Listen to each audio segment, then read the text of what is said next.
This is the Content Marketing Podcast, episode number 164, 5 Ways to Turn Conference Takeaways into Content Gold. Hello and welcome to the Content Marketing Podcast. This is the show where we help you attract and retain business through the power of quality content. I'm your host, Rachel Parker of Resonance Content Marketing, and today is March 3rd, 2016. Hello, or as we say in Texas, howdy, and thank you for joining us for today's episode of the Content Marketing Podcast. Just a reminder, this podcast is available on iTunes, Stitcher, and SoundCloud, so if you like what you hear, please feel free to click on over and subscribe so you can get every single episode delivered directly to your happy little ears. I also invite you to download our brand new ebook. It's called Ninja Secrets of B2B Blogging, and you can get your very own copy at b2bbloggingeboook.com. Okay, we have a big announcement. May I have a drum roll, please? The Content Marketing Podcast has reached 100,000 downloads.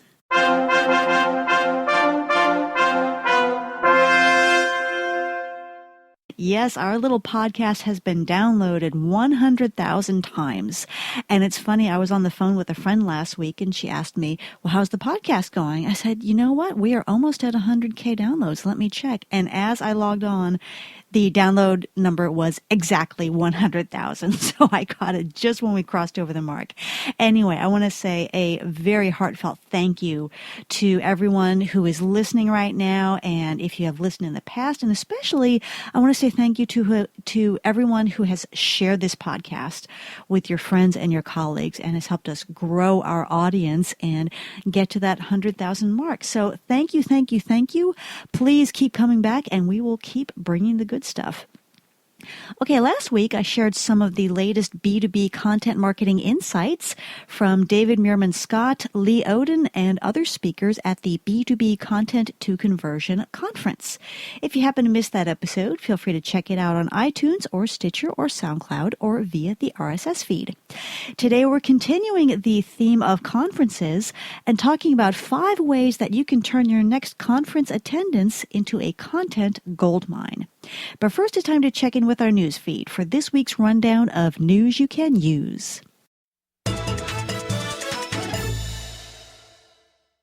If you've been around Facebook recently, you may notice some colorful new icons next to the like link. Yes, Facebook's long-awaited reactions have now been rolled out to all users. So now your audience has the option to like your post, as they have always done in the past, but now they can also choose from 5 additional reactions. And those are love, haha, wow, sad, and angry. So as you might imagine, your Facebook Insights just got a little more complex as it now reports on each type of reaction. And this is going to be a challenge to us marketers because when we just had likes, it was pretty simple. You know, you had this count and you're pretty certain that everyone who clicked on that liked your post. So now, you know, what do? Do we give a love or a wow more weight than just a like? And if so, how much? Or if we put up something that's positive and people react sad or angry, how do we deal with that? It's going to be interesting to see how marketers adjust their Facebook strategies around this latest change. So check out reactions when you have a moment. Okay, an interesting new feature on YouTube. As you know, YouTube has their onboard suite of editing tools. And back in 2012, they enabled face blurring. This was it was an on or off feature, and you had the option to blur all the faces in your video. So if you were shooting maybe some video in a public place and you wanted to preserve the anonymity of those featured, you could blur those faces. Well, now you can actually blur entire objects, and the blur will stay with the object even as it moves. So this could be, for example, if you're shooting outside, you may want to blur out a license plate on a car. Given the circumstances, there may be some not safe for work visuals in the background. Don't know what those might be. Or maybe an advertisement for a brand you may prefer not to advertise. If one of your competitors' ads pops up in the background, you can blur that out. So, very cool feature for YouTube. And the way to get to it is go to the enhancement tool and select the blurring effects tab. And what you're going to do is draw a box around whatever it is you want to blur. And then the custom blurring tool will automatically blur that object as it moves throughout the video. So, cool feature from YouTube should we ever require it. Okay, our content hit of the week is a post called How to Create How-To Content That Doesn't Suck. This is by David DeMille on the Contently blog. And, how-to content is one of those bread and butter components of a content marketing strategy. We've got to have those how-to posts in there. Our audiences need them, and when they need that information, they search for it, and we want our content to capture that search traffic. Here's the thing, there's an, how-to content isn't just kind of blurting out instructions. There is an art and a science to writing good how-to content, and David shares a lot of those principles in his blog post. For example, he talks about how we have to understand the value add. So if you're creating how-to content on a particular topic, chances are there are at least a few dozen other posts out there on the web covering the exact same topic. How are you going to make yours stand out? How are you going to add value to your how-to content that sets it apart from everything else? And that's just an example of one of the insights that David shares. So a very interesting post, and I will provide the link to it in the blog post for this episode. That's it for this week's update. If you stumble across something you think might be of interest to your fellow content marketers, please tweet it on over to me at Resonance, C-O-N-T, that's Resonance Content with the E-N-T lopped off, so that we can share it in an upcoming episode. Now it's time for this week's Spotlight segment. We're going to be talking about 5 ways to turn your conference takeaways into content gold. As I mentioned in last week's episode, I recently returned from the B2B C2C conference out in Scottsdale, Arizona. Beautiful Scottsdale, Arizona. I've never been there. And lovely, lovely place. Anyway, and I mentioned it was the first conference I'd been to in a while for various reasons, mainly time. I just had not set aside the time to attend conferences. And I came away saying, wow, I've got to go to more of these. And I came away with a lot of ideas about how to, when you attend a conference, how to turn those takeaways into content gold. We tend to show up at conferences and we explore the networking opportunities and we hear some good speakers, and then we go home and people say, how was the conference? And we say, it was great. And then, and that's pretty much it. But actually, there are many, many opportunities to take what we learned at those conferences and spin it into gold for our blogs, for our podcast, for our videos, whatever it is we've got going on. So the first method or the first approach I want to share with you is to, before you attend the event, look through the speakers and go ahead and connect with them.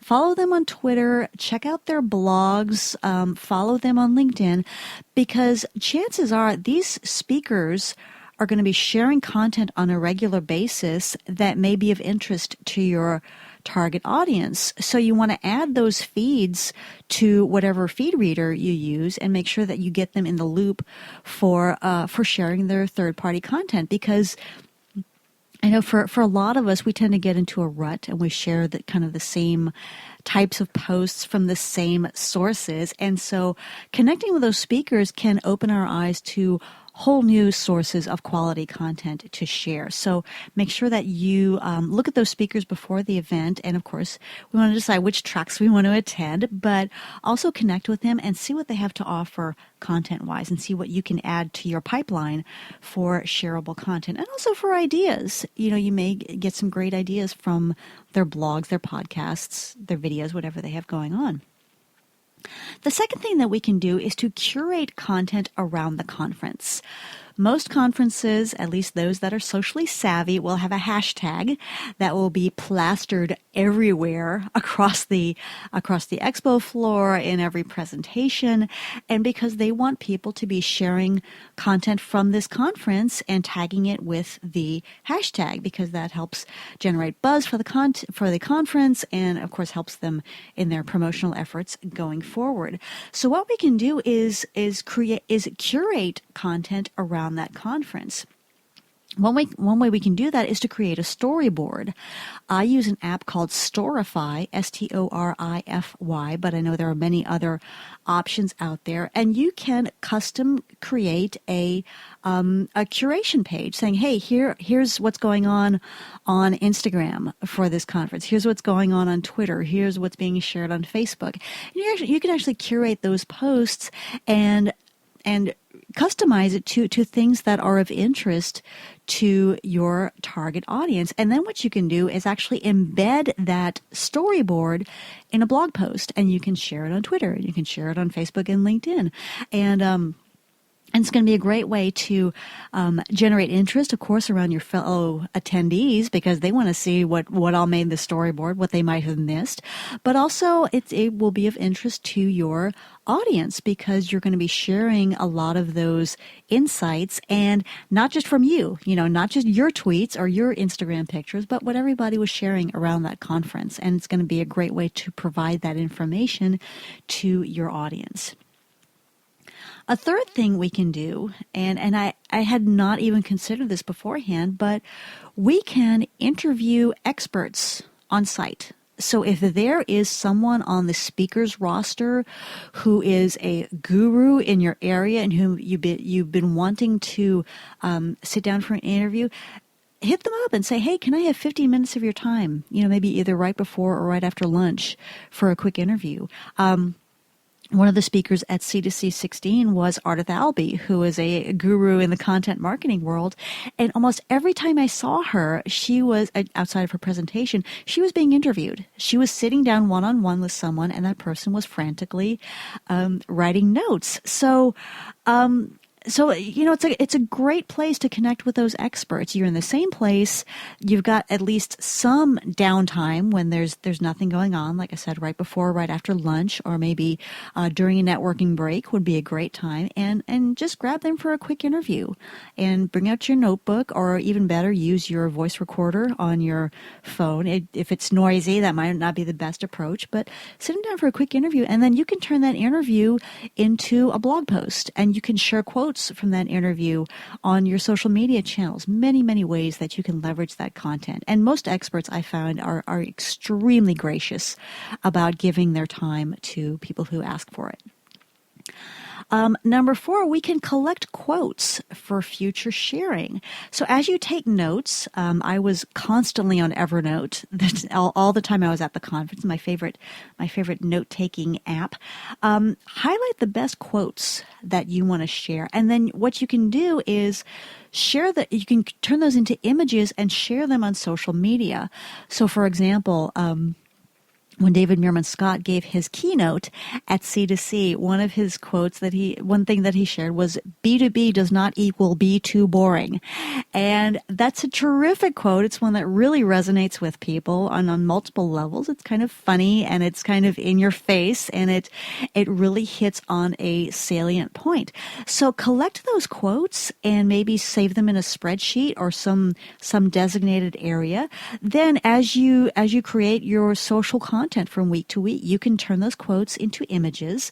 I usually use Canva to create quote images. There's also an app called Quozio, Quozio, that is specifically created for sharing quotes, and you can size for Instagram and Twitter and all that other stuff. But even in this day and age, people love a good quote. They really do. When I share quotes on social media, people instantly react to them, especially if that quote is contained in an image and they can take it in visually. So collect those quotes, or those quotable lines that you hear from conferences, and make sure to share them. And of course, we're going to want to make sure to give attribution. And when we share those quotes on Twitter, we want to make sure to tag the speaker so that they know we're sharing their gems of wisdom. Okay, the fifth and final tip I want to share is to share your takeaways after you get back from the conference. Like I said, there's a tendency to get back. How was the conference? Oh, it was great. And then we get on with our day-to-day lives. But really think about how you can, number one, keep that buzz going with people who are also returning home from that conference and people who may have wanted to attend but may have missed it. For example, when I got back from CDC, I immediately created a quick video wearing one of the t-shirts that I got from one of the exhibitors, and really quickly shared some quick takeaways that really resonated with me and that I wanted to share. And then I created a podcast episode around some a different perspective on some other takeaways that I got. And so it wasn't exactly the same. And then I could have also created a blog post sharing still a third perspective on what I took away. It's a great way to reconnect with others. If someone you met is returning home and sees that content about your takeaways, they're going to want to engage with that. And then I closed that video saying, if you attended, share your takeaways with me. I want to hear what you got out of the conference. And it makes those connections sticky, and you're inviting people to contribute and to start a conversation with you about their experience, and so you can keep that engagement from the conference going. So those are just 5 of the ways I came up with to turn your conference experience into content gold. There are many, many other opportunities as well. And if you have some to share, I would love to hear from you. Just shoot me a tweet at Resonance, C-O-N-T, Resonance Content with the E-N-T lopped off, and share your tip with me. I would love to hear that from you, and I will gladly share it with our audience. Okay, now it's time for our content marketing tip of the week. One thing that I saw at this conference and that I see at a lot of conferences or a lot of events these days is people sharing lots of photos and lots of videos. It's a great idea. However, and this is a big however, make sure that you know the conference's rules about photo and video before you even set foot on the conference floor, because some events are very, very strict about not allowing photos and not allowing videos, for example, from the conference floor or of any of the speakers. For example, some conferences will only let you share photos from your booth if you are an exhibitor.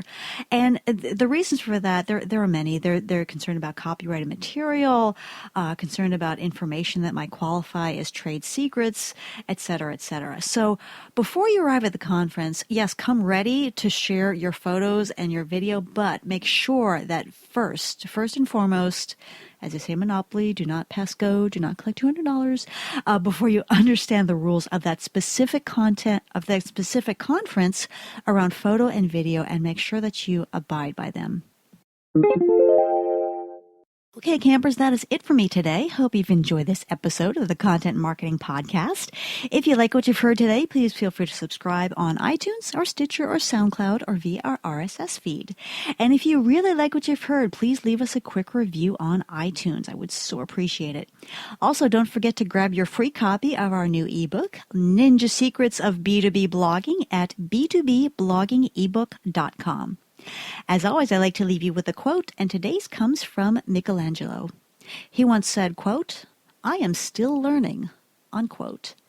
And what's remarkable is not so much the statement itself as the age of the great artist when he made it. He was 87 years old. Never too late to learn. Again, this is Rachel Parker with Resonance Content Marketing. Thank you again for listening, and we will see you again next week. Take care.